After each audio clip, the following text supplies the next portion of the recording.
Okay, so there's something pretty intense brewing in the Caribbean Sea.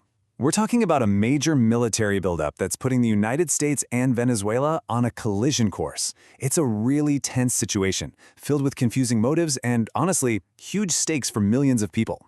So what we're going to do here is break down exactly what's going on, why it's happening, and where this whole thing could be headed. So, what's the immediate crisis? Well, the U.S. has rolled out its biggest military show of force in the Caribbean in decades. We're talking fighter jets, Navy destroyers, thousands of troops, the whole shebang. And their stated mission? To block any sanctioned oil tankers from leaving Venezuela. The goal is to choke off the main source of cash for Nicolás Maduro's government. And right off the bat, we get this hint about what might really be going on. Because when you listen to what then-President Trump said, he wasn't just talking about stopping drug traffickers. Nope.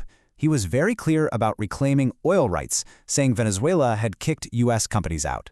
That quote, it kind of puts a different spin on the official story, doesn't it? And that really gets to the heart of it, doesn't it? How dangerous is this whole thing really? Is this just a calculated pressure campaign, a big chess move, or are we actually watching the opening act for a full-blown war? All right, so to even begin to answer that, we got to dig into the why.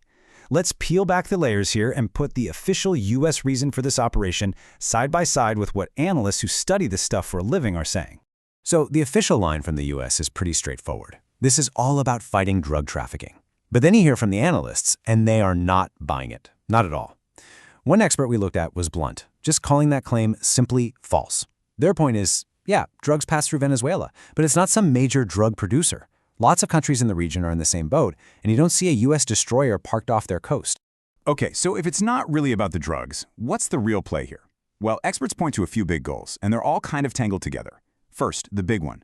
The U.S. has wanted to see regime change in Venezuela for a long time. Second, it fits into a wider strategy of pushing back against unfriendly, left-leaning governments in the area. And third, well, just like Trump hinted, it could be about getting control over Venezuela's absolutely massive oil and mineral reserves. It's a mix of politics, ideology, and straight-up economics. But look, it's easy to get lost in all this talk of geopolitics and grand strategy. We have to remember, this isn't some board game. This is all happening to a country that was already in the middle of a devastating crisis. There's a very real human cost to all of this.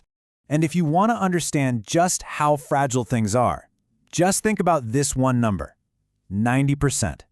A full 90% of Venezuela's hard currency, the money they need to import food, medicine, basically everything from the outside world, comes from selling oil. So when you blockade those exports, you're basically cutting off the country's oxygen supply. And the result of years of crisis, made even worse by these sanctions, it's just grim. For the average person, the monthly minimum wage is just $1. Let that sink in for a second. $1 for a whole month's work. This isn't just some economic statistic. This is a daily, desperate struggle to survive. And as one political analyst points out, this is the crucial thing for most Venezuelans. While the world is watching warships and political statements, the vast majority of people there are just focused on, well, their day-to-day survival. Their main concern is getting food on the plate for their kids. That's a world away from any political chessboard. But speaking of that chessboard, we do need to zoom back out for a second, because this isn't just the U.S. versus Venezuela. Oh no, there are other big players on this board, and their reactions are shaping how this whole thing plays out. Basically, the world is split. You've got China and Russia pretty firmly in Venezuela's corner, condemning what they see as U.S. bullying. But then you look at Latin America itself, and it's a total patchwork. There is no unified response. Countries are pretty much picking sides based on their own politics. Here's the thing, though. There's a big but. While Russia and China might talk a big game and, yeah, they sell Venezuela weapons, the consensus among observers is that it's highly unlikely they would actually intervene in a big way, like sending troops or advanced military hardware. So, when it comes right down to it, Venezuela is largely on its own. So, we've got the blockade, the economic pain, the international players. All these pieces are moving. The big question is, where is this all heading? What's the end game? Let's walk through the most likely scenarios. A huge piece of the U.S. strategy seems to be banking on this very question. The hope is that if you apply enough pressure from the outside, the government will just crack from the inside. A military coup, a popular uprising, something that forces Maduro out of power. But is that a realistic outcome?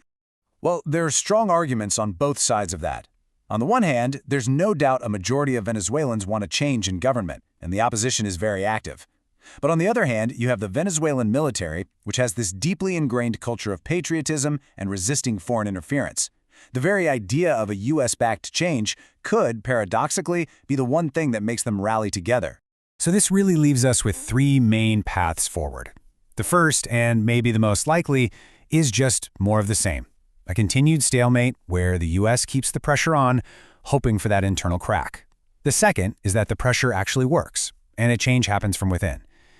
And then there's the third, and most dangerous path, a direct military intervention by the United States. Ultimately, it all boils down to this fundamental question. Is the combination of outside pressure and internal unhappiness enough to make the regime collapse? Or will that powerful sense of national pride, that anti-colonial feeling, especially in the military, will that be enough to make the country hold together against what they see as foreign aggression? The answer to that question will decide the future of Venezuela, and maybe the stability of the entire region.